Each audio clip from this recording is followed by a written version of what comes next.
Cycle की कहानी। आज समीर सुबह से ही बहुत प्रसन्न है क्योंकि आज उसका जन्मदिन है। उसके माता पिता ने जन्मदिन की पार्टी रखी है। आज उसके सभी मित्र आएंगे। आज उसके नाना नानी भी आने वाले हैं। वह सुबह जल्दी उठकर तैयार हो गया, फिर मंदिर गया। वह बेसब्री से सभी का इंतजार कर रहा था। लगभग 10 बजे दरवाजे की घंटी बजी। समीर समझ गया कि नाना नानी आ गए हैं।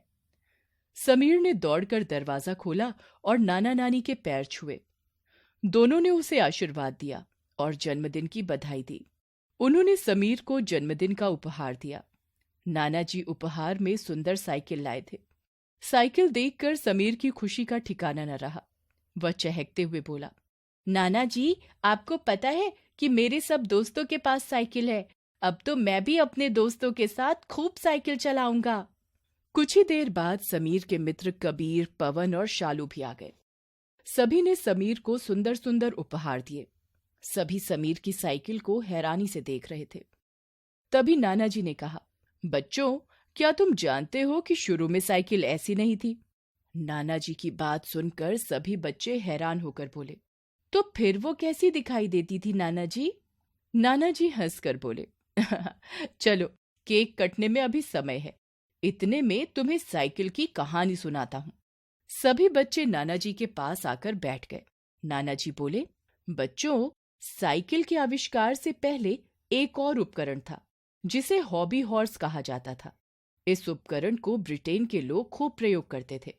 समीर ने पूछा, नाना जी, ये हॉबी हॉर्स कैसा होता था?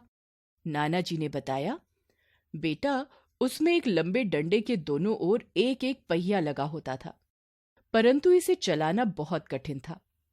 शालू ने पूछा, नाना जी, फिर इसे कैसे चलाते थे? नाना जी बोले, इसे चलाने के लिए साइकिल सवार जमीन पर पैर रखकर आगे धक्का देता था। धीरे धीरे इस हॉबी हॉर्स में बहुत सुधार किए गए। पवन ने पूछा, सुधार किसने किए नाना जी? नाना जी ने बताया, जर्मनी के एक इंजीनियर बैटन ट्राइस ने विभिन्न प्रकार के हॉबी हॉर्स बनाए। उनके बनाए यंत्र में हैंडल था, परंतु पैडल नहीं थे। उसके बाद मैकमिलन ने पैडल वाली साइकिल बनाई।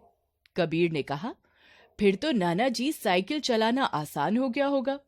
नाना जी बोले, हाँ बेटा, परंतु अभी साइकिल देखने में सुंदर नहीं लगती थी। उसके बाद 1842 ईस्वी में फ्रांस के मिचेक्स नाम के एक इंजीनियर ने एक सुंदर और आरामदायक साइकिल बनाई। इसके बाद तो पूरी दुनिया में साइकिलें बनने लगी। अब तो भारत में भी एक से बढ़कर एक मॉडल की साइकिलें बनने लगी हैं।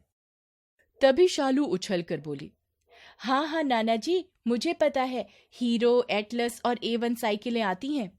नाना जी हंसकर बोले, एक बात और सुनो, आज भारत की गिनती विश्व में सबसे अधिक साइकिल बनाने वाले देशों में की जाती है।